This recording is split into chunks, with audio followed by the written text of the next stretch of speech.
Welcome to the Non-Essential Podcast. I'm Steve Gibson. I'm Vic Vivucci. Hi, Vic. Hey, Vic. Thank God we finally got a replacement for that asshole Ben guy. Yeah, Ben got carried away by a bunch of sea crabs. I just thought you hit that. You had a birthday, so happy birthday. I didn't tell you on your birthday because fuck that. That's Nobody tells me on my birthday. Nobody tells me either, so I got to, return that favor. But I kind of thought it was like the Logan's Run thing. You hit that age where you got chased off. Yeah, which is funny because I'm 10 years older. A bunch of kids than you, just kept throwing chewed gum at me and encased me in a big bubble of gum. Come to Seattle and check me out. You're inching closer to that age where you're sitting there one day and you just think about it for a second. You're like, wait a minute. Yeah. I'm a fucking adult. I mean, eventually I do expect I'll hit a birthday where, a friend leads me down into a dark cavern promising me fine wine. And then he starts sealing me up inside the walls. Knowing you'd be like, the part you'd be mad about, you'd be like, hey, this wine's not that good. No, this is bullshit. This is $2 Chuck. What the fuck? Yeah, I would drink it, but... Well, yeah, I mean, you don't want to be hopefully rude. he brought enough to kill me, because I'm going to die down here anyway. Yeah, so... That's the thing. Lock me in brick me up in a big enough, with enough wine, and I won't care. Yeah. Because you're also locked up away from anybody to tell you, hey, stop drinking that. You've had enough. The Cask of Amontillado is such a weird story, because he just kind of whimpers at the end. He doesn't even seem that mad about dying. He's just sort of hey, please don't do this. All right, you're doing it. Fuck. But that's not the story we're going to talk about today. Speak for yourself. You don't know what I brought. I know you didn't bring Edgar Allan Poe. You're not that cultured. But yeah, welcome to the Non-Essential Podcast, the only show that we do currently. I love that as our new slogan. The only show that we do. We took last week off. I was on vacation. And by vacation, I mean I just slept till noon every day. It was awesome. People at work asked me, how was your time off and shit? And, people want, stories and, what'd you do? And I killed a hooker in Mexico. And to me, it's that'll shut him up. I'm still on the level of, Office Space at the beginning of that movie where it's I did nothing. And it was outstanding. Standing, yeah. And it's trips are fun and everything, and you should do those. But if you haven't taken a week to just be a lazy fuck, you're really missing out. I don't know. Yeah, if you can do that, as somebody who has 1.5 kids now, you don't. I suggest doing that while you can, because at this point, if I took a week off and didn't make plans, it would be babysitting, basically. It wouldn't be what you're describing. It would be chasing a 3-year-old around the house all day, every day for a week. Yeah, but that's your own fault. It's too late for you. I'm talking to my other friends without kids right now. I'm hey, Steve's a lost cause. But you and I can do nothing for an entire week. So yeah, on this show, we talk about stories. They can be about anything. They're usually not our own. We steal them in the cover of night.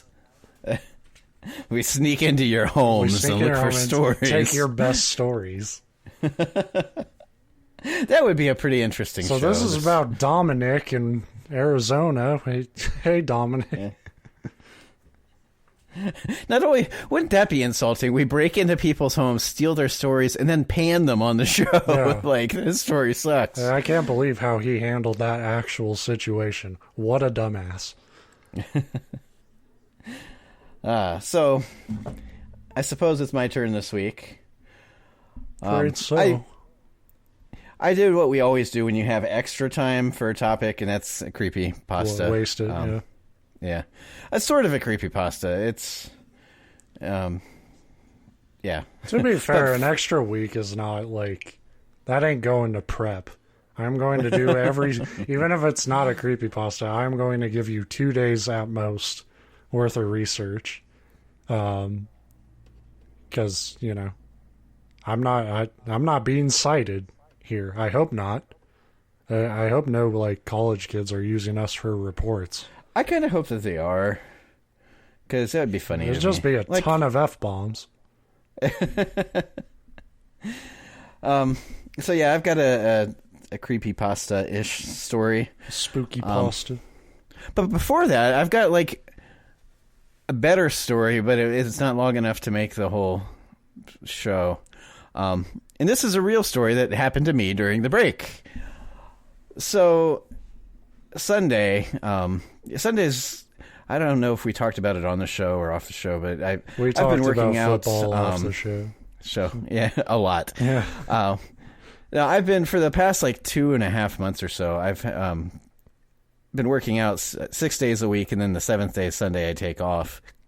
And so anyway, this Sunday, like I woke up way earlier than I knew Tara or Lincoln would because we were up late the night before. But I was like, well, it's not a workout day, but like I want to do something because you kind of get used to like moving. And I was like, you know what? I'm up early. I'm going to go. There's this park like 5 minutes from our house, 10 minutes from our house that I'm aware of. It's like just a hiking trail that we've never, like I've always wanted to check out, but I've never gone to. And it's like, this would be really cool because I can go out by myself, but it was just at sunrise. Like the park technically opens a half hour before sunrise, and that's basically when I got there. It was 20 minutes before sunrise. Mm-hmm.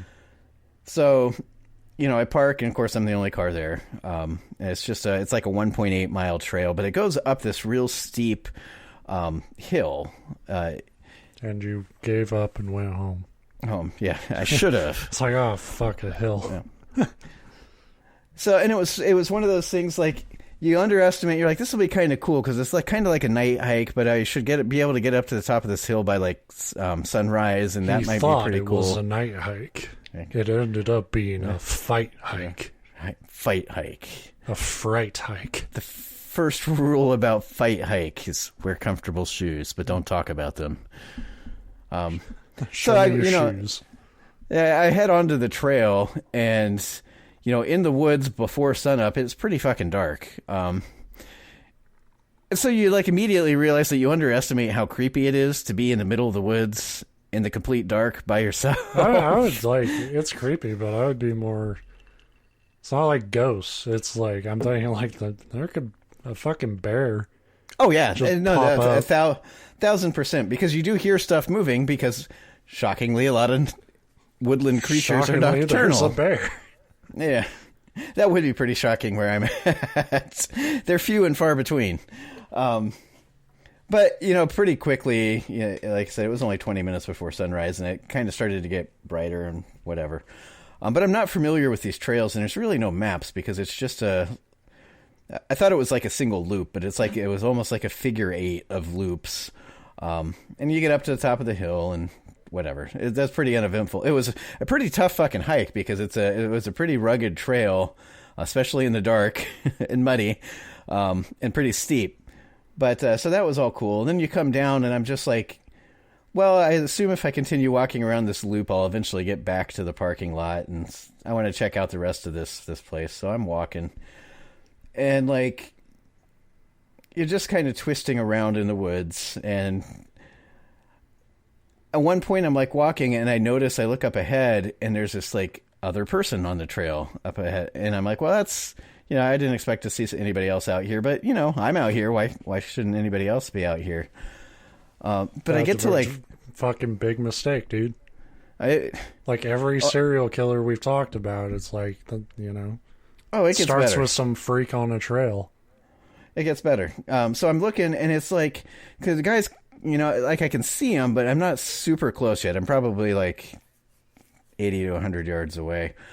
But it was moving like kind of slowly, and I noticed he had like the big, like kind of gray, like overcoat type coat on, and like the baggy old person pants that were the same color gray, and a fedora-ish type cap that was the same color gray. And just the way that he was walking, like he, kind of hunched over, like whatever, moving very slowly. Like, he'd take off that coat and like a bunch of fucking, like 6 more arms would pop out of his coat. Right. Yeah. Or it's just like every story you've ever heard where you're like, oh, I saw this figure, then all of a sudden it just like turned into a vapor and like disappeared. And so it gets a little creepy right off the bat, but I'm too fucking stupid to like stop and turn around, especially on a loop where I'm like, I don't want to go back the way I came. I've got to be close to the parking lot, right? There's the, and there's the other part of humanity coming out in all of our stories there where it's like, practicality always surpasses survival. Well, here's the other thing. He was moving so slow that, like, I'm no speed walker on the trails. I'm not athletic. And like I said, these were relatively rugged trails. But, like, the gap between me and him was closing relatively quickly. But I could also see, like, around his, like, feet, like, some movement. And I was like, oh, he's got a dog, which kind of perks me up because I like dogs, but you're not supposed to have animals on the trail. And I'm like, that's kind of weird. And then I was like, you can't walk a little bit on the trail. No, not on this because it's a nature preserve, and you can't bring pets because it's a whatever. They're trying to preserve the nature, whatever. So my dog pisses, that destroys the nature, the habitat, I guess. What the fuck? That's bullshit. They are part of nature more than me. So he should be able to walk on the fucking trail. A lot of our trails here, some of them allow pets, and a lot of them don't. It's most of them are pissing me off. But I'm no narc, especially when it comes to dogs. I just you brought up. We were talking about bears. I just did a quick search. You guys fucking hunted away all the bears. So don't tell me that my dog can't walk on the trail for the good of nature. Good of nature. Ohio fucking eliminated an entire habitat. We get a black bear up here about once every 8 years, like a juvenile one will kind of wander them far because they're trying to like reintroduce them. Oh, I know, and then they drive them off. It's kind of whatever. Yeah. But and then somebody shoots them because. So anyway, like at first I think I see this dog, and then it like, there's a lot of brush between me and him, and then I'm like, oh, maybe I'm just seeing things, and then it's like, no, I think I see a dog. Then I see 2 dogs. Then the 2 dogs see me. And immediately there's 2 of them. They're not on leashes, and they come like sprinting towards me. And this guy turns around, which is the point that I notice that he is missing a hand too. Mm-hmm. So he's like conveniently between 2 dogs. He's like shrouded in this like misty gray color just suit, basically missing a hand with a hat that kind of obscures his face from that distance in the low light. And these 2 dogs come, running at me. And so I know we've talked about it. I know enough about dogs. Like I know to kind of just how to act, not act threatening, but also not act like don't step back or don't whatever. You go, if they get in like a 5 foot, radius of you, you just go, whoa, whoa. Right. Yeah. Right. And like make yourself seem really big. And expose all your limbs. And so he's kind of calling for them to stop, but it's not like, you pick up on all these cues because you're like, well, am I about to get mauled to death by some stranger's dogs in the middle of this trail that nobody even knows I'm at because I didn't tell Tara where I was going. She was asleep. But I could kind of tell from the tone of his voice that he didn't sound like super worried about that. And the dogs seemed friendly. And when they got to me, they're 2 blue Australian blue heelers. I think Australian, just blue heelers, whatever. And they were very friendly. They kept jumping up on me, which everybody's dogs do. And the guy was like, like dog owners do. They're like, get down. And they act like the dogs should know better, but you can tell they've never trained them not to do it. To be fair, I'm that owner as well. Well, yeah, we're not yelling at them because they should know better. We're yelling at them because that's the only way they know to do anything. Because some dogs are fucking thick. Yeah.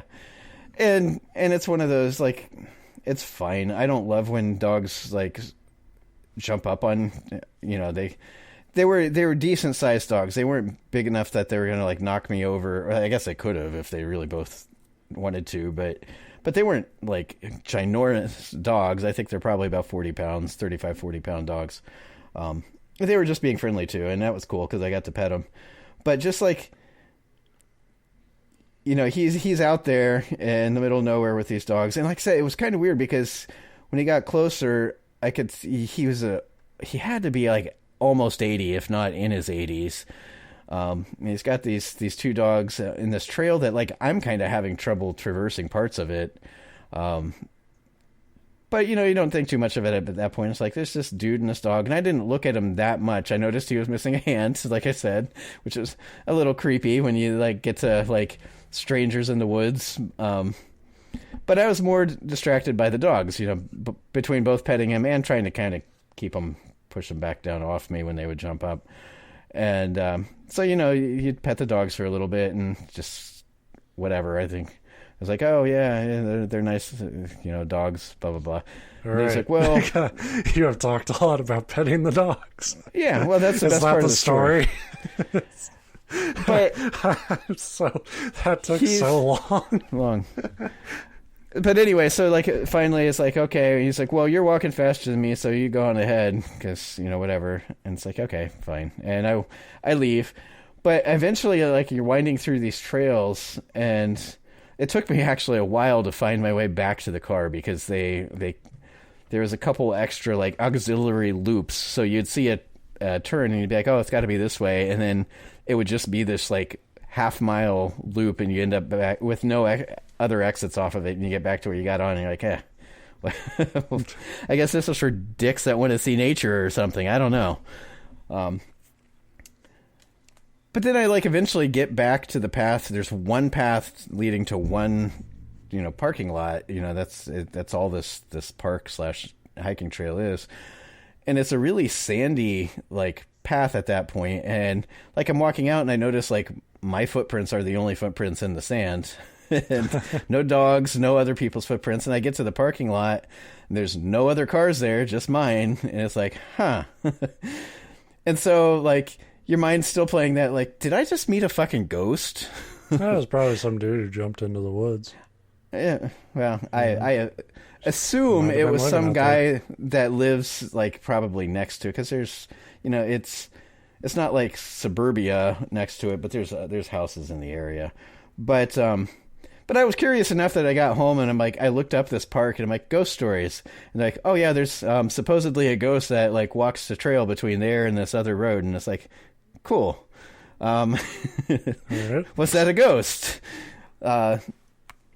Now, unfortunately, I would have loved to just segue that into the like story of this ghost, but it's one of those urban legends that's literally like, yeah, there was a hermit that lived in the woods, and one day he decided to kill himself, and now people say that he's a ghost.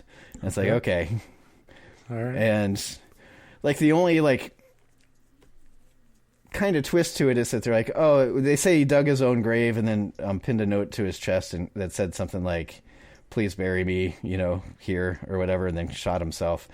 And they're actually at the top of the hill that I was talking about, like the prominent feature of this park, there is this big depression. Like you can tell it was dug out at some point, and that's what everybody uses. Like, oh, that was, you know, the shallow grave he dug himself. It's not. It's a documented. It was a quarry, a sandstone quarry, but. Well, that's boring. Yeah, right. You know, so in our case, it's a packed shallow grave. Mm-hmm. Because apparently he took 2 dogs out with him before he went. But that's the other thing. Is like the ghost in the legend. They're like, he can be seen walking with a dim lantern. I'm like, he had no lantern or no hand to hold a lantern in. Right. But he had 2 dogs. Yeah, so he had even less shit. Yeah, that's... No, he seemed cool, but it was just one of those, like, afterwards, you're like, that was, like, pretty creepy. He probably thought you were the fucking ghost. Probably. You have more in common with the ghost story than he does. He has dogs. I was also wearing basically white because I had jeans on and, like, a light gray long-sleeve T-shirt. So he was clad in a ghostly white. And people talk to you, and they can tell immediately you're dead inside. Shit, there's a 80% chance we're both ghosts, like me and him. Pretty much. That would be funny. Like, ooh, what are you doing? I'm haunting you. It's like, I'm haunting you. That's how you haunt? Really? Fucking no hand Jack? Like, what the fuck is that? No, that's great, because sometimes your storytelling, like, we talk about it when we do the creepypasta episodes, like, we don't absolve ourselves from our own criticisms, but it's like, you're telling the story and I'm like into it, and then it's like, what if Silent Hill began with like 30 minutes of the main guy just petting a dog? Yeah. You're just instead of that first that one you're interested in. Instead of that first like dog monster thing that attacks you the very first time, you just pet it. Yeah, you're just like, oh, it's a poochie pooch. The way the game ends is the guy narrating. He's like, "Man, that was hell, but I got to pet a dog, and it was a nice dog. It was a pretty good looking dog too. That would be pretty cool if you're like, you remember that Nintendogs game? Yeah, that was just like hey, you have a virtual pet on the Nintendo DS. It's like, what if that was just the start of a horror game? Like, that would be a great idea. Like, that gradually, day after day, the dog gets like more fucked up and spooky, and weird shit starts happening. Yeah, or like the dog just stays the dog. It's just completely unrelated to the horror that starts to unfold. It's just like day 7. Well, that would be your version of the game. Yeah, well, yeah. So I guess, in my version, the dog has to matter. It's like Resident Evil, but to you, the dog matters alone. Oh, I get a lot of enjoyment out of stuff that has nothing to do with anything and just comes out of nowhere, non sequiturs. But now I'm picturing like Resident Evil, but instead of like safe rooms and typewriters, it's just dogs. Yeah. So you're like going through this tense area and you turn the corner and there's a dog, you stop and pet it, and that's how you save your game. And if there's a dog on screen, you can't get attacked. So anyway, that's not my story, and I should probably read my story because I think it's kind of long. Well, shit. We're already at 22 minutes. God damn it. All right, buckle up. We're back. Here's a long one. I'll read fast. You never read fast. No. You will hear about a dog, and then you'll Google image a dog. This is called The Secret of MacArger's Gulch. And I picked it because I was just looking for like a ghost story about the woods because of my other thing. That sounds really familiar. Oh, you'll know why in a little bit, but story first. I'll know why now. I have a telephone. Yeah. Telephone. I don't know why it's funny to me to call a cell phone a telephone. It is, but telephone. No, I'm going to call the hotline. Or creepypasta hotline. Anyway, northwesterly from Indian Hill, about 9 miles as the crow flies, is MacArger's Gulch. Why. Yep. Mm-hmm. Okay. You continue. It is not much of a gulch, a mere depression between two wooded ridges of inconsiderable height.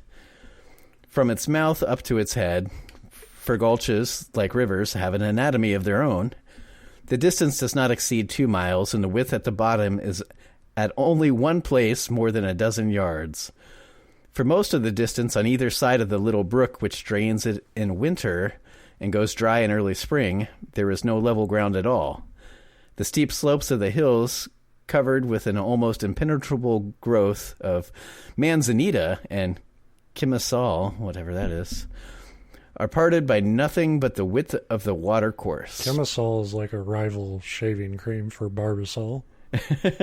Yeah, it's like for the guys that don't want all natural, use Chimasal. For the guys who like fake shit. We added 37 extra chemicals that don't do anything, just to be manly for enough. For a rash you can't explain. Chimasal. No one but an occasional enterprising hunter of the vicinity ever goes into MacArger's mulch. The entrepreneur hunter. The guy trying to sell deer shit. Well, yeah, there's those. Yeah. And 5 miles away, it is unknown even by name. Within that distance, in any direction, are far more conspicuous topographical features without names, and one might try in vain to ascertain by local inquiry the origin of the name of this one. It's amazing how, and you know not really the punchline, but the twist on this. It's amazing how much this sounds like every other creepypasta. I disagree. Like, let's just come out and say it. This is not a creepypasta. No, it was from the Creepypasta Wiki. I recognize that name because it was actually in a short story collection that was one of my favorites by Ambrose Bierce. He's a classic. I mean, there's a reason most people that have anything to do with, literature recognize that name. He was a very well-known, very successful author. You see, like, you should have changed the title to, like, MacArger's Gulch. I wouldn't have. Yeah. Just call it Max Gulch. The Haunting of McGluggan's Ranch.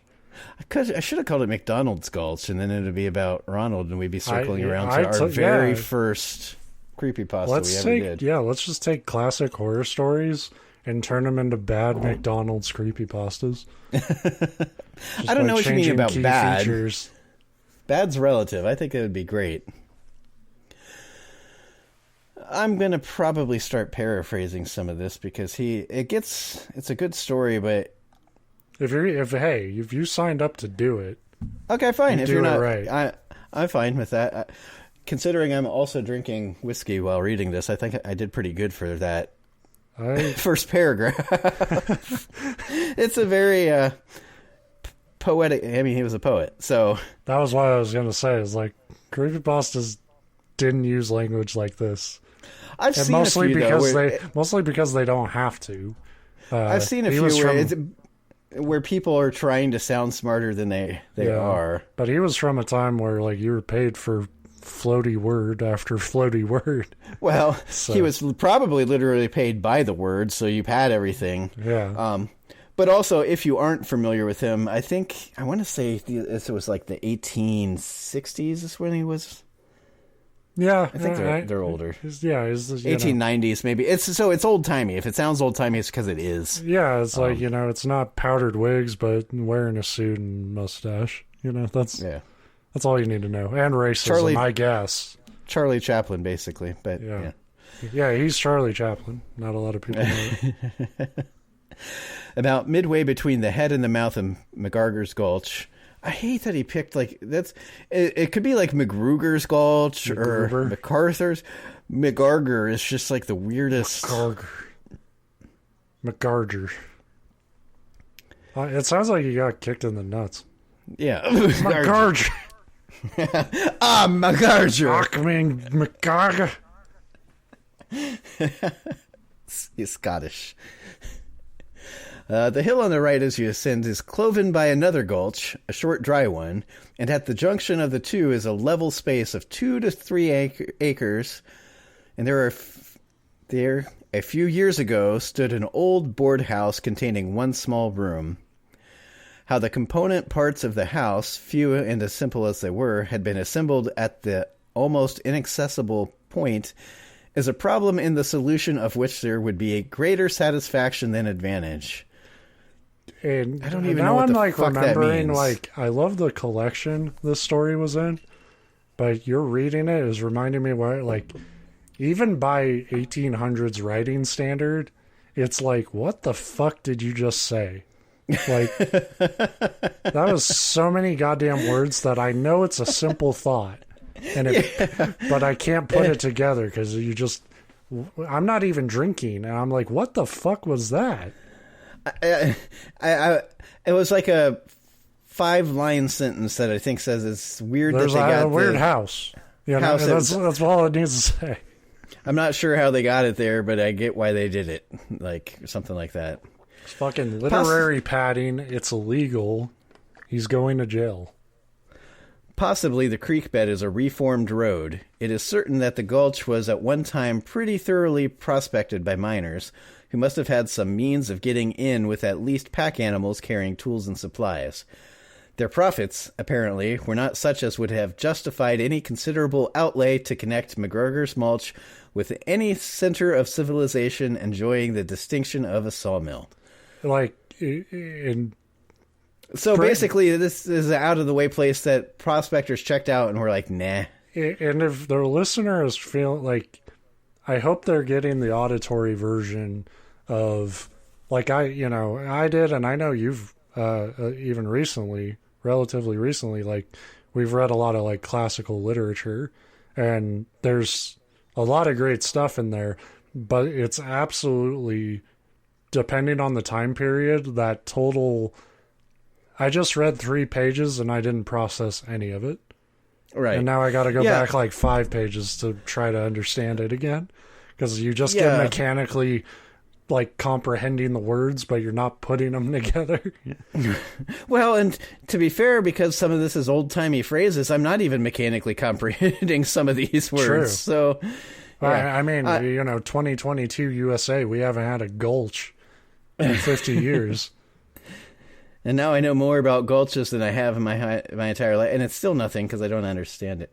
Yeah, no, literally, the start of the year, into last year's when I started it, and beginning of this year's when I finished it. But I talked about reading the Brothers Karamazov, which is old-timey and Russian, and it was easier to follow than this. That said, I was obviously reading a translation of it, because I don't know Russian, so I don't know if it's been like reworded to be more palatable or if it just was written simpler and you could understand it. I really hope, like, if there's like a creepypasta writer whose story we shit on this show, I hope they hear this one, because I love this writer and you couldn't tell from how I'm feeling about this story right I know now. I knew there was a very good chance that you'd be familiar with this, but I was kind of hoping that you wouldn't be, just because I wanted to see how you would like break it down, because I feel like it would be the exact same as we would. Like, when I say it's like every other creepypasta, it doesn't necessarily sound like it, but I think we'd have the exact same criticisms. Don't worry about that, because you picked the one story out of that entire collection. I couldn't comprehend it. Like, my brain shut off every time I fucking read it. Like, the house, however, was there, most of it. It lacked a door and a window frame. I would assume maybe you'd lack the whole window then at that point. Yeah, the glass was hovering.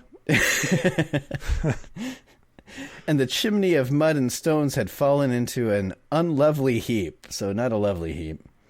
Overgrown with rank weeds. Dank weeds. I like that, rank weeds, because that sounds like... That's something you would say, like, if you were offended by it. Like, I can't believe nobody's tending the weeds in this abandoned house's collapsed chimney. Yeah. Why isn't anybody, like, taking care of these ruins?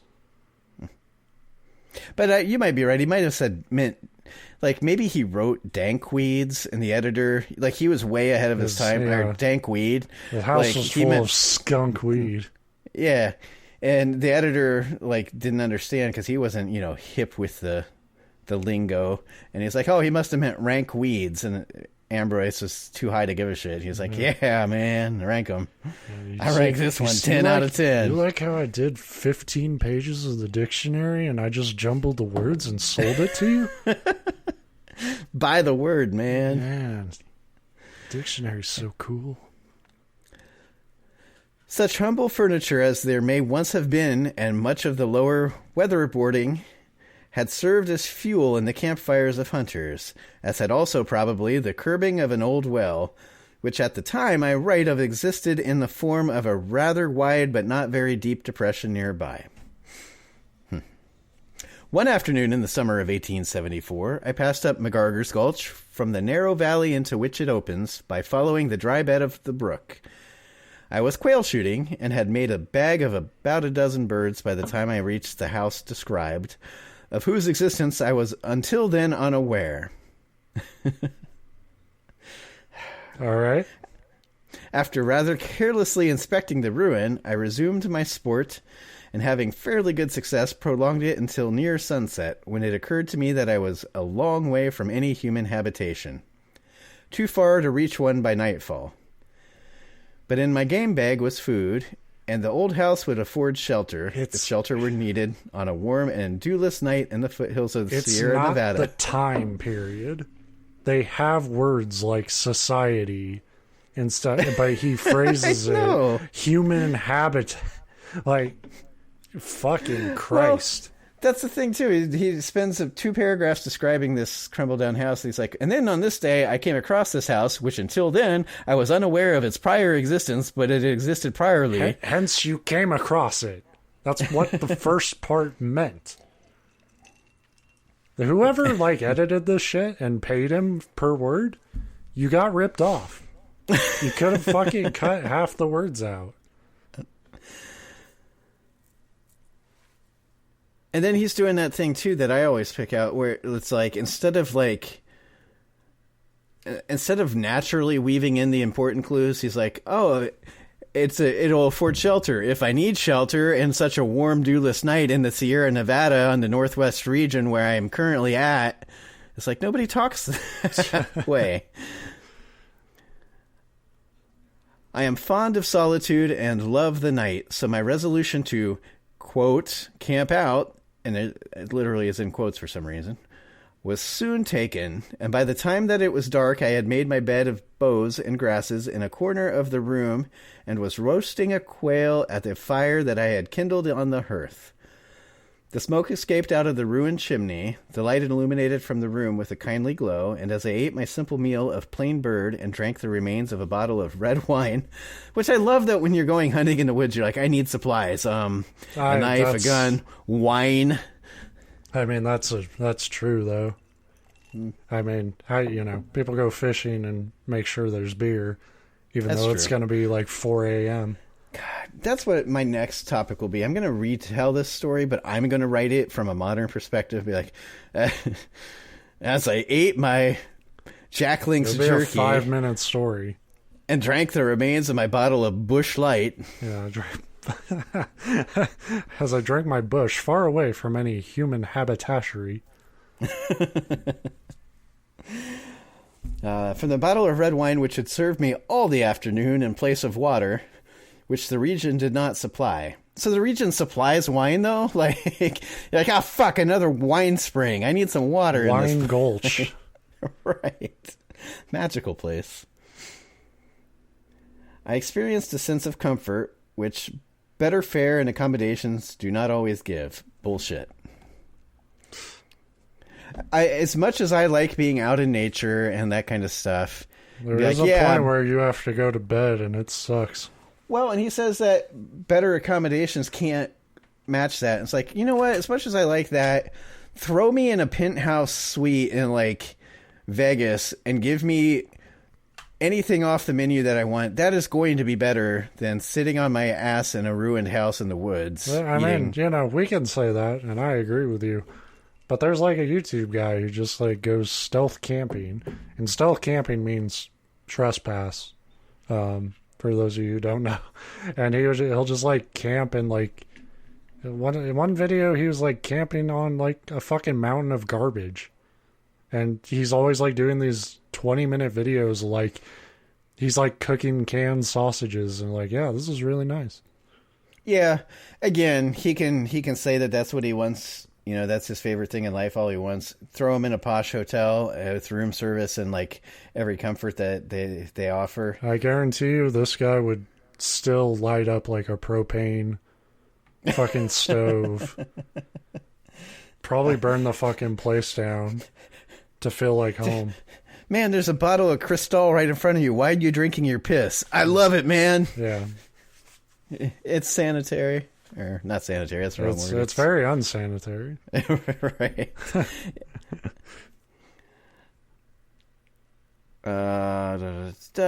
Nevertheless, there was something lacking. My pants. I left them at home. A friend who can understand your gibberish. I had a sense of comfort, but not of security. I detected myself staring more frequently at the open doorway and blank window than I could find warrant for doing. Bullshit again.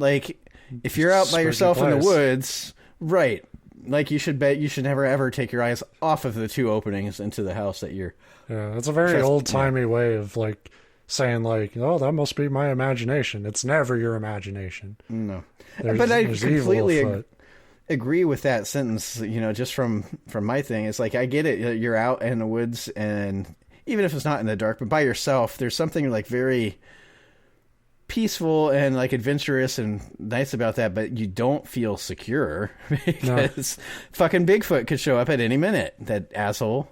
Not that he's going to hurt me. Not that I'm afraid of...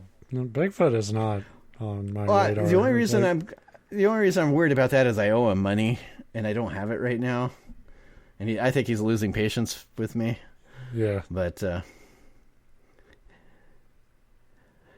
outside these apertures was all black, and I was unable to repress a certain feeling of apprehension as my fancy pictured the outer world and filled it with unfriendly entities, natural and supernatural, chief among which, in their respective classes, were the grizzly bear, very natural, which I knew was occasionally still seen in that region, and the ghost, which I had reason to think was not.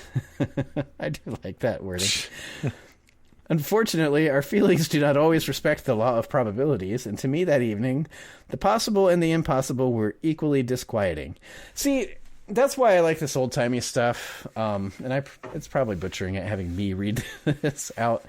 But for as weirdly worded and nonsensical as a lot of this is, those last two sentences were also, but in a way that I really, like, you could understand them, and, like, I liked them. I found some, like, kind of humor in the writing there.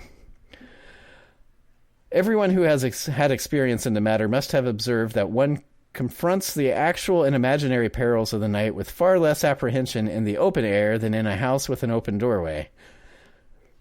I felt this now as I lay on my leafy couch in the corner of the room next to a chimney and permitted my fire to die out. Dumb idea. So, right, never let the fire die. Because out of the two things, ghost, nothing you can do. If there's a ghost, you're getting ghosted.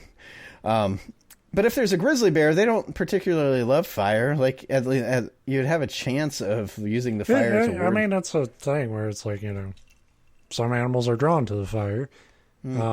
But you can use that fire. Right. For you are man, and the fire is yours, and you command nature. You can bring your dog on the trail because you have fire. So strong became my sense of the presence of something malign and menacing in the place that I found myself almost unable to withdraw my eyes from the opening, as in the deepening darkness it became more and more indistinct. And when the last little flame... So he's like, I was getting more and more freaked out as I watched my fire die out, which I could have presumably prevented. Yeah. Yeah, you're setting yourself up for... Although I did the exact same fucking thing when I came across that figure in the woods, and I'm like, something's not right here. Let's walk up to him and see. Well, it's like just even like on a day-to-day level, something goes bump in the night, and what do we all do? Turn off the light and go to bed. Yeah, right, because... And when it's like that, that's the best time.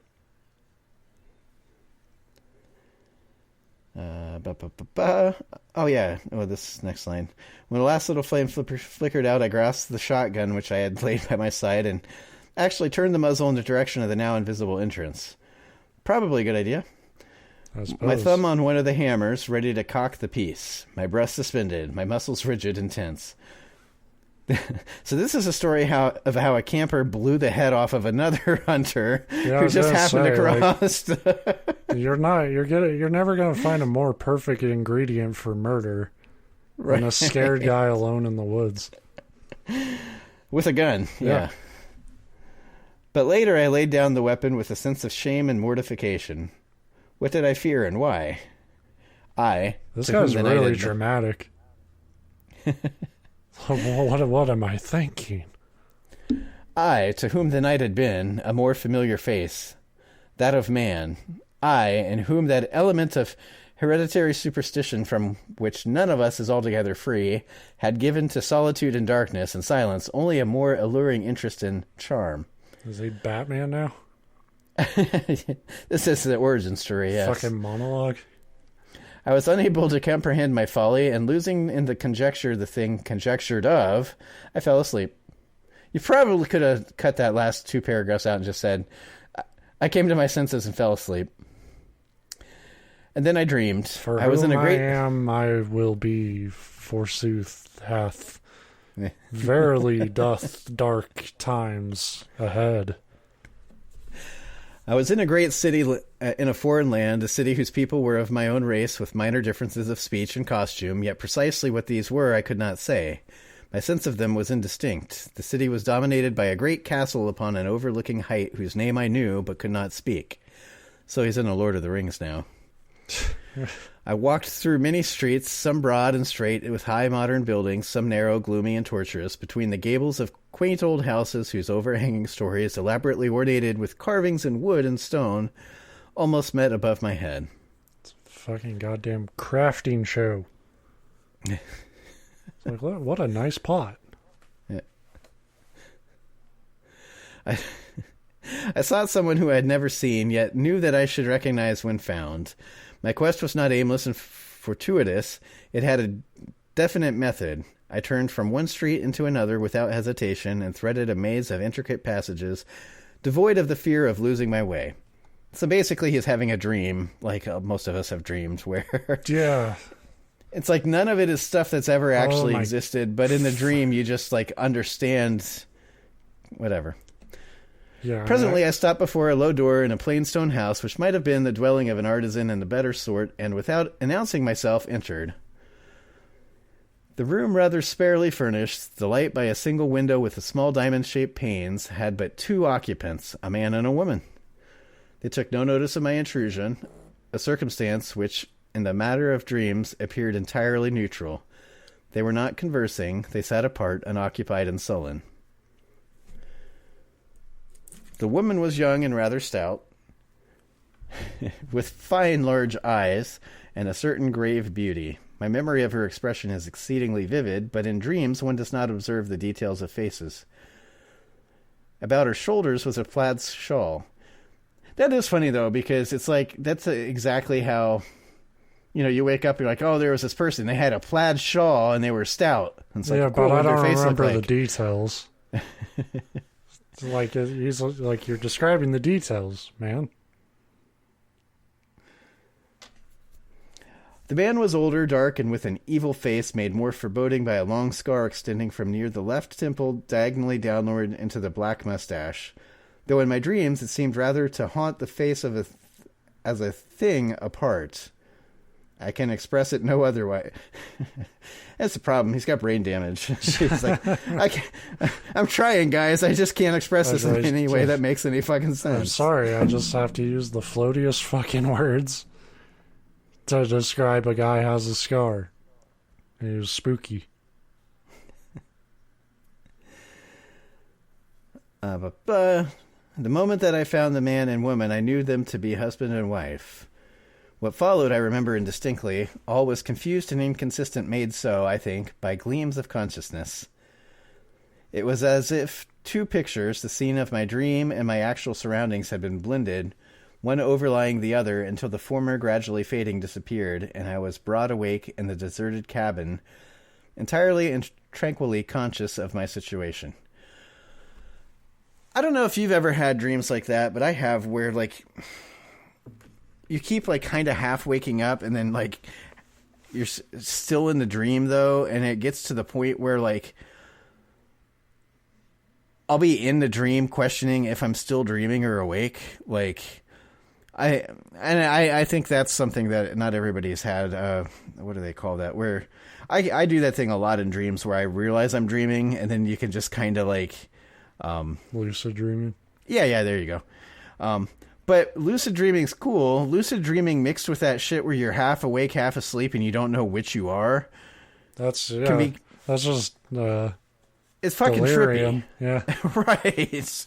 And I remember a few times where I've had dreams where, like, you're sitting there in the dream, like, am I awake or dreaming? Because it's always, it has to be believable. So it's usually like you're in your bedroom, like you're in bed, like just waking up, but you're like, little things start to happen. You're like, I don't think that's reality. And you're like, oh, cool, I'm still dreaming. And then you wake up, but you're actually still in the dream. You just dreamed that you woke up. It's like the Inception thing, I assume. I've never actually watched that movie.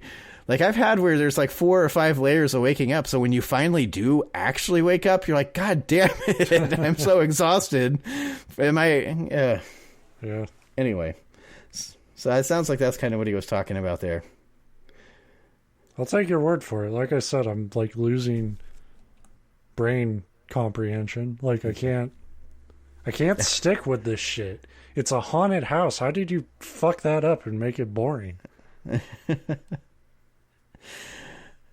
He was writing it in a haunted house, and he's just trying to distract himself. Well, I had a dream about a town, and then I met a lovely couple, and we had tea. If you hear pouring, it's because I need more whiskey. Yeah, I forgot to bring my fucking alcohol for the show. I didn't realize you were bringing out the big guns. My foolish fear was gone, and opening my eyes, I saw that my fire, not altogether burned out, had revived by the falling of a stick and was again lighting the room. That's pretty fucking dangerous, dude. Like, you shouldn't fall asleep next to a fire that might rekindle unexpectedly. I had probably... When has that ever happened, though? People, like, die trying to keep their fires lit in the wilderness. And it's like, oh, fancy that. It's fucking reactivated. Yeah, but if you've ever... I think your life goes a lot like mine. I'm not saying it's like impossible. I'm just saying, like, wow. This is what almost killed you. Well, what I'm saying is if I needed the fire to live, it wouldn't light. If I needed the fire to go out to stay alive, it wouldn't fucking go out. It would spread. It would just, yeah. Right. It would just keep... Whatever you wanted to do, it's the opposite. I had probably slept only a few minutes, but my commonplace dream had somehow so strongly impressed me that I was no longer drowsy. And after a little while I rose, pushed the embers of my fire together, and lighting my pipe, proceeded in a rather ludicrously, it looked weird, methodical way to meditate upon my vision. Everything you've done so far has been ludicrously methodical. That's all right. I was going to wait till the story was over, but let's recap what's happened so far. A man went into a busted down house, and he sat there. You got kind of scared. That is what has happened. Mm-hmm. We could have told that an hour ago. It would have puzzled me then to say that in what respect it was worth attention. In the first moment of serious thought that I gave to the matter, I recognized the city of my dream was Edinburgh, where I had never been. So how the fuck did you recognize that it was Edinburgh? Yeah, classic. Classic Edinburgh architecture. So if the dream was a memory, it was a memory of pictures and description. The recognition somehow deeply impressed me. It was as if something in my mind insisted rebelliously against will and reason on the importance of all this. It lost me there. And and that faculty, whatever it was, asserted also a control of my speech. Oh, so now you're blaming the fucking dream for not being able to write a sentence. Surely, that's I said aloud. That's a stroke. Surely, I said quite involuntarily, that MacGregor's... Is it MacGregor's now? Must have come here from... MacGregor's. That's MacGregor's. Conor McGregor. MMA fighter. Now I feel super special because I'm just like Ambrose Bierce in that. Like, I'm just changing names halfway through my story. To be fair, yeah, you do that with your own stories. Yeah, that's what I mean. Yeah. Like, I have something in common. Well, maybe I'm him reincarnated. That makes sense. At the moment, neither the substance of this remark nor the fact that I'm making it surprised me in the least. It seemed entirely natural that I should know the name of my dream folk and something of their history. But the absurdity of it all soon dawned on me. I laughed aloud, knocked the ashes from my pipe, and again stretched myself upon the bed of boughs and grass where I lay staring. You load up that pipe a little more. I was going to say, he hasn't specified what he's loading the pipe with, and I think we can all figure it out. Yeah. He's filled it with ghosts. With no further thought of either my dream or my surroundings, Suddenly, the single remaining flame crouched for a moment, then springing upwards, lifted itself clear of the embers and expired in the air. I hate when that happens. The darkness was absolute. I have never had a fire burn out by jumping into the air. It always just kind of gets smaller until it's gone. Every fire I've lit runs away from me. I'm picturing you chasing it with a marshmallow on a stick. Get back here, fucker. I just want to toast this thing. They're like, I'm out. Thanks for the life. At that instant, almost it seemed, before the gleam of the blaze had faded from my eyes, there was a dull, dead sound of some heavy body falling upon the floor, which shook beneath me as I lay. Well, that would be concerning. I sprang to a sitting posture and groped at my side for my gun, because whatever had just fallen limply to the floor must need to be shot. My notion was that some... Well, I mean, I'm making fun of him, but I'd be grabbing my gun. I would already be firing wildly. If I had a rifle, I would be like ready with it when there's nothing to shoot. That's why I shouldn't have one. You're just on a bus, city bus, like not pointing it at people because you're not quite that gone yet, but you're just holding it like. It was like all those like open carry dipshits when Obama got elected. So they decided to bring assault rifles into like Subway, and it's like, hey, the reason why this is a problem is because we both know you didn't bring that out just to have it on your back. Right. You want to fucking whip that out. Yeah, that's always been my argument against, not necessarily concealed carry, but against a lot of the people that want carry, is that there's so many of them that are looking for an excuse. It's almost like they can't wait to use their gun on somebody, and it's like, that's not how it should be. Yeah, but anyway, much. that's neither here nor there. I would probably want to use my gun if I thought I was alone in some house in the middle of the woods, and then something heavy fell on the ground, and my fire flipped me off and walked out the door.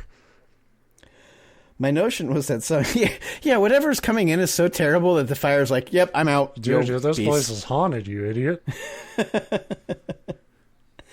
I'm fire, one of the most dangerous and uncontrollable elements in the universe, and I'm out. Wait, you're trying to start a campsite at MacArger's Gulch?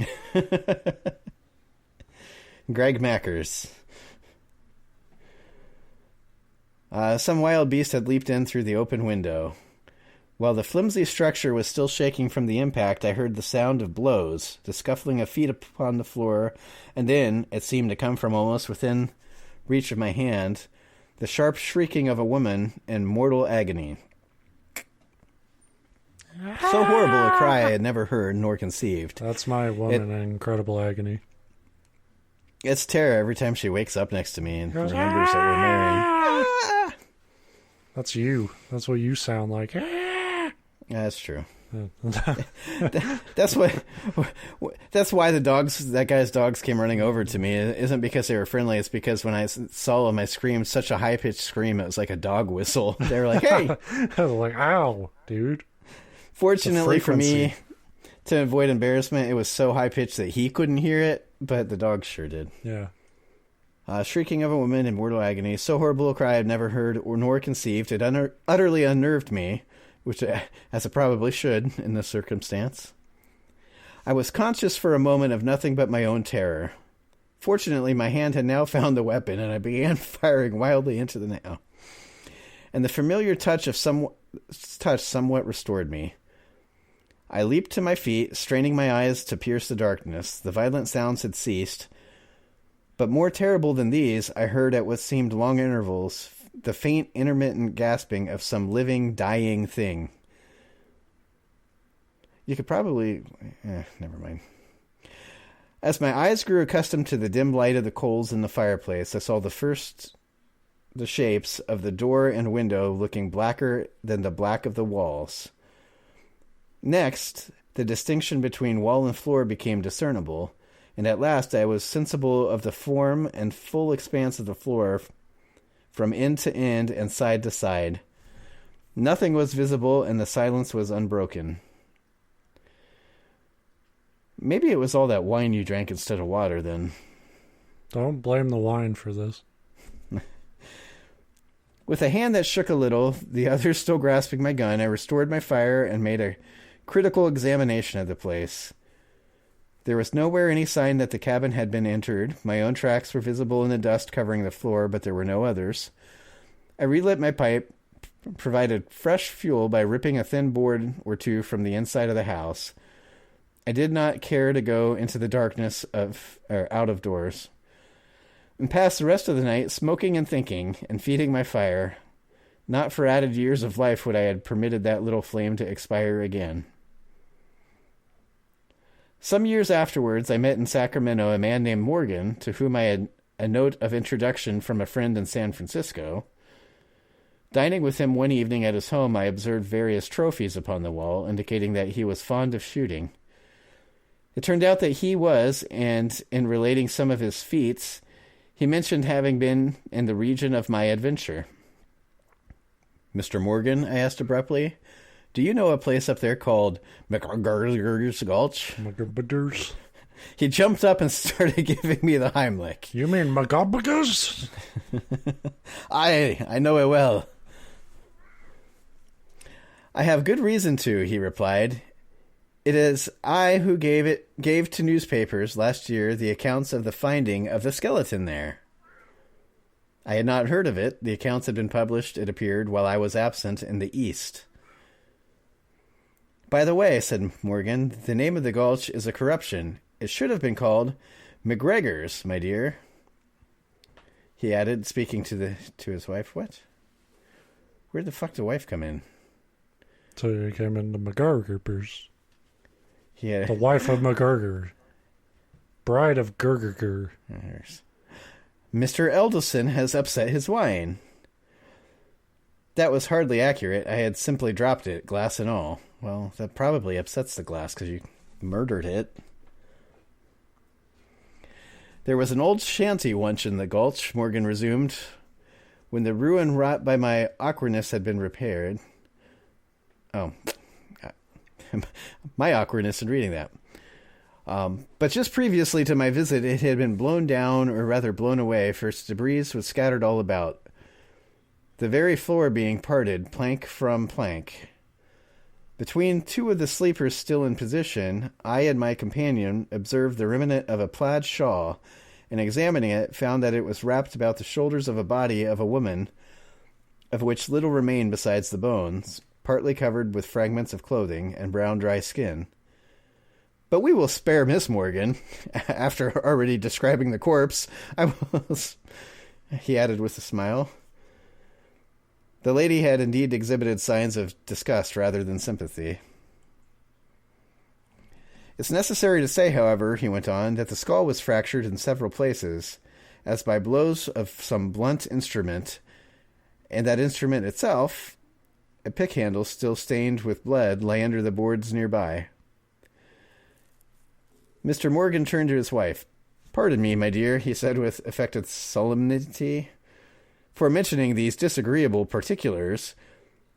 So this is another problem. He's got friends that also talk like idiots." Yeah, fuck, dude. "The natural, though regrettable, incidents of a conjugal quarrel, resulting, doubtless, from the luckless wife's insubordination." Yeah. "Sorry, my dear, for describing domestic violence which resulted in the murder of a wife. Probably because she wouldn't listen to her husband." Yeah. I mean, there was the one line she should have caught there. If you heard nothing else, the line, "I'm gonna kill you," is, that was important. Yeah. Told you everything you needed to know about who you married.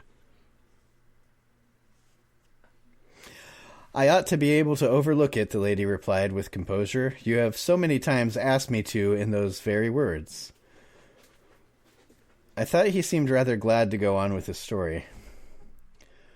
"From these and other circumstances," he said, "the coroner's jury found that the deceased, Janet MacGregor, came to her death from blows inflicted by some person to the jury unknown, but it was added that the evidence pointed strongly to her husband, Thomas MacGregor, as the guilty person, because she was buried under her own fucking house and never reported missing. That's probably pretty good clues. But Thomas MacGregor has never been found nor heard of. It was learned that the couple came from Edinburgh, but not, my dear. Do you not observe that Mr. Edelson's bone plate has water in it? What? The bone plate. I was hoping that was some, like, just phrase that meant something back then. Oh, Mr. Edinburgh's bone plate has water in it, my dear. I had deposited my chicken bone in my finger bowl. In a little cupboard, I found a photograph of MacGregor, but it did not lead to his capture. Will you let me see it? I said. The picture showed a dark man with an evil face, made more foreboding by a long scar extending near the temple diagonally downward into the black mustache. By the way, Mr. Elderson, said my affable host, may I know why you asked about MacGregor's Gulch? I lost a mule there once, I replied, and the mischance has quite upset me. My dear, said Mr. Morgan, with the mechanical intonation of an interpreter translating, the loss of Mr. Edelson's mule has peppered his coffee.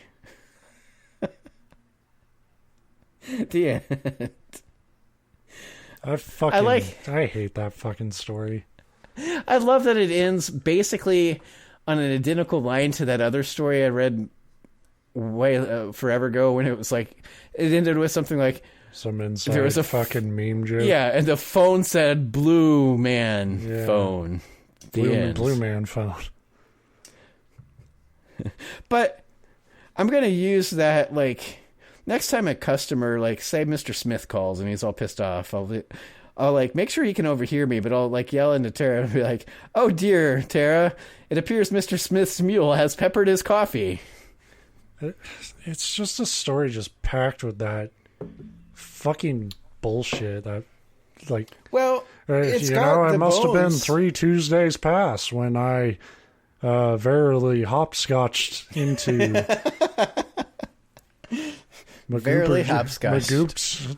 Magoop's shit goop. You know, like, it's just the most, like, roundabout ways to say things. And like I said, that it's not the time. There are stories. This guy has wrote stories that are more coherent than what he wrote there. I want to say that let's see.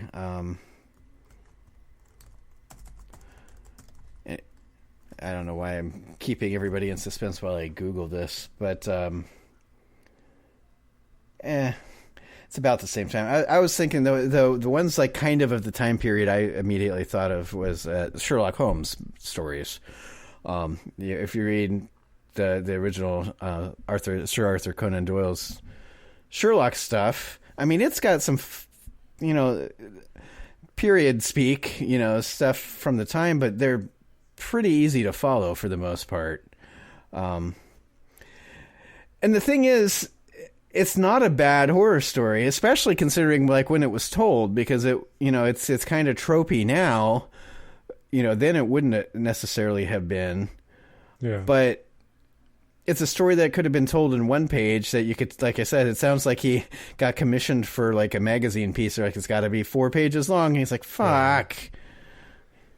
I just like it's, and all writers are guilty of it. That's why I was kind of saying, like, other creepypasta writers could listen to this episode, and like, I'm not saying, you're fucking Ambrose Bierce on a creepypasta, but the things that still piss me off in writing apply. I don't care whether you're writing on a forum in this year or you were writing in 1850. If you're long-winded, I'm going to be annoyed. Like, well, I mean, he literally spent the first, like, 10, 15 minutes of the story, our time anyway, like, just describing what a gulch is. Yeah. And it's like, and then at the end of the day, the gulch had nothing to fucking do with the story. But in this story, I don't feel like he does a very good job describing. And it's kind of also that other thing we've talked about with stories where it's like, you almost get too detailed with it.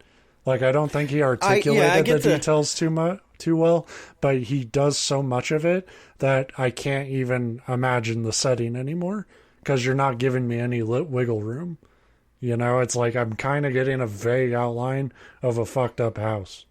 You know? Well, yeah, and I think it very much reads like this is a place that he probably actually, like, came across on a hike in the woods and slept at and was drawing off of that. But because of that, because it was so personal, he went into, like, all this detail to outline how he remembered it and how it happened. And it's like, you don't need that, man. You just need to say this was a cabin in the middle of the fucking woods, like in the middle of nowhere. If you want to mention that it was a place that had once been prospected, but like never, you know, if you want to give at least a little basic explanation, if you absolutely have to, as to why it's so uninhabited, great. But like, I didn't need the Encyclopedia Brown definition of a gulch. Yeah. And then he went on after he got done doing that to mention that there's a separate gulch that like comes off of the first one. So, and that's where the house was. It's like, so why did you describe the first one to me? Yeah. It'd be like, you know, there's a street in our city that's like, it's the old street. It's cobbled, you know, brick street with trees lining both sides. And at night it's got the old timey lamps and the sun, the way that it comes down on the west, it casts a rose tinted light over the street with the lights. And then if you turn off of that, you go down a boulevard and that's where our McDonald's is. It's like, well then, like, it's cool. Yeah. Great. There's a cool road, but it's not related to my story. But, yeah. It's like, you know, there's a lot of podcasts I've listened to where it'll be like, you know, old friends joking around and telling each other stories, you know, from their childhoods and growing up and shit. And there's certain types of people when they tell stories about like growing up and stuff where they have to get like street dates or street names.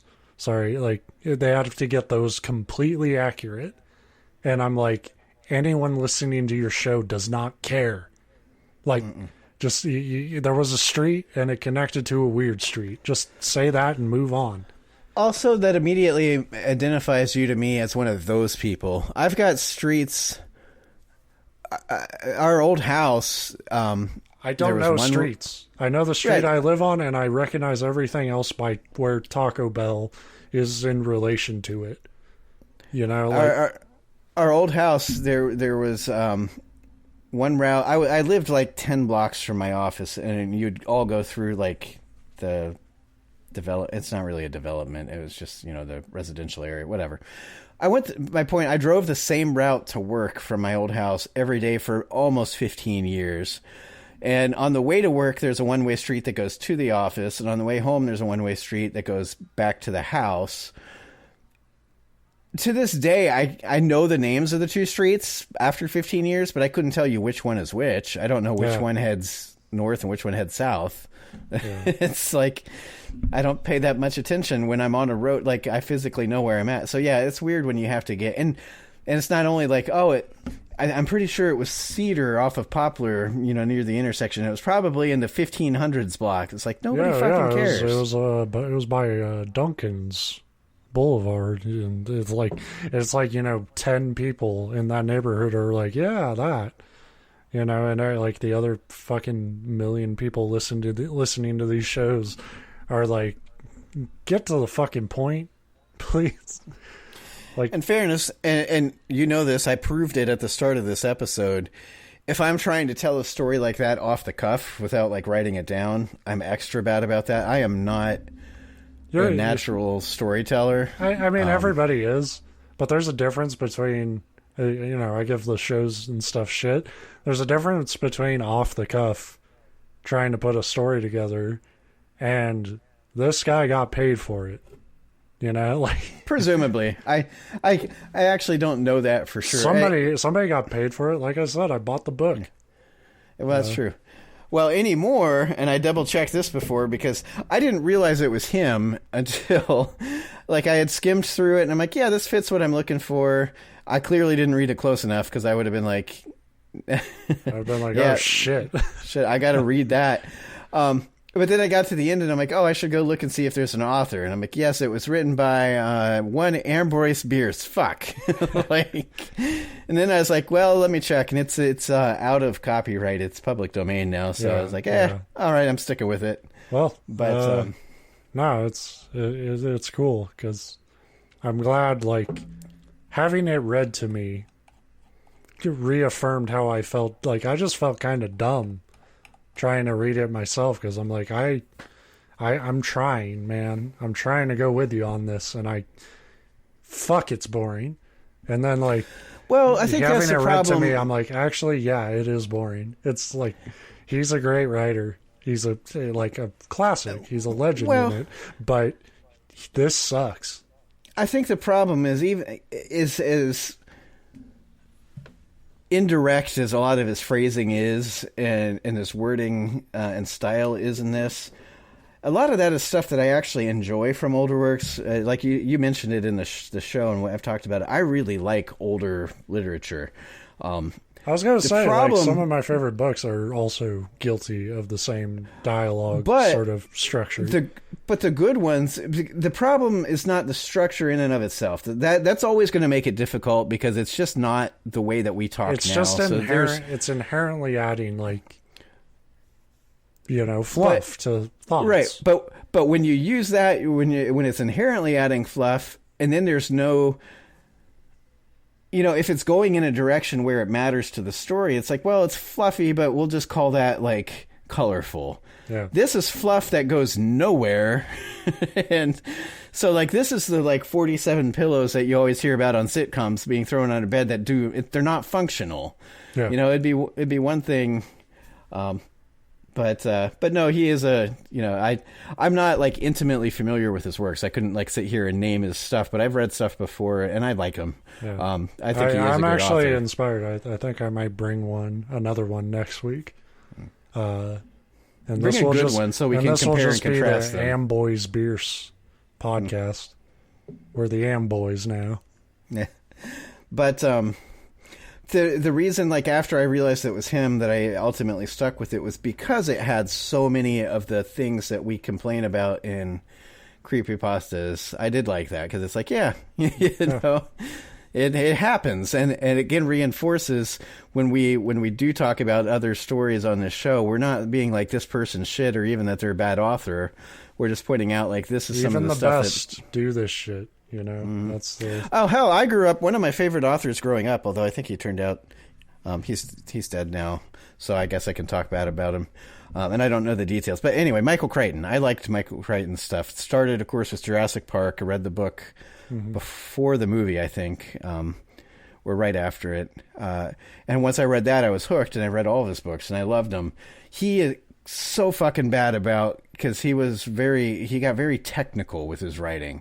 So Yeah. if, like, you read something like Jurassic Park, in the movies it's like, yeah, we learned to clone dinosaurs from amber, and in the books it's There's like, a bug well, we in were there. able to extract the mitochondrial DNA from the superflex helio region of the, you'd go into, like, And you'd that's suddenly... to be fair to him, like, and to be fair to everyone, and to our larger point, fucking every sci-fi author, like, worth their bones is, like, the same way.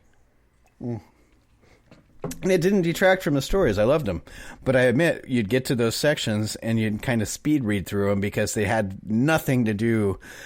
You could literally delete them and the story wouldn't suffer because you didn't need that technical jargon to get the parts of the story that matter. That's not what made Jurassic Park good, clearly.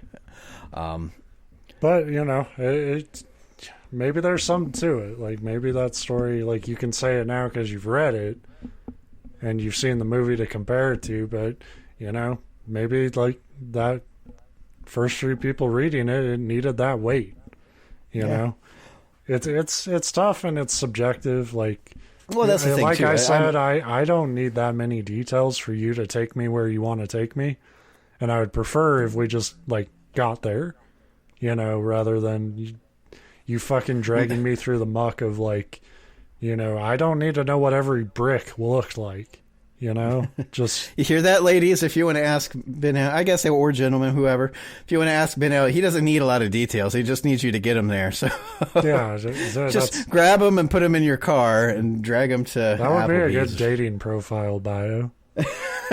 Right. I don't really need to know what's going on. Just, just help me. Just get me off. Take me somewhere. Yeah. Wow. All right, well, I'm going to go be a piece of shit on OkCupid.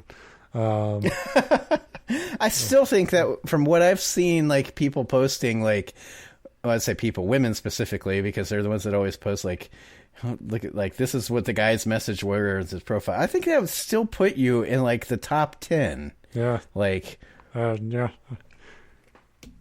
I'd be up there in the dirtbag subcategory. No. I mean, top 10, like, best, like, good ones, because I've seen some doozies. Yeah. Well, I mean, guys, especially guys who are, resorting to online dating, they've been pushed to an almost animalistic state. You can't talk to these people. And,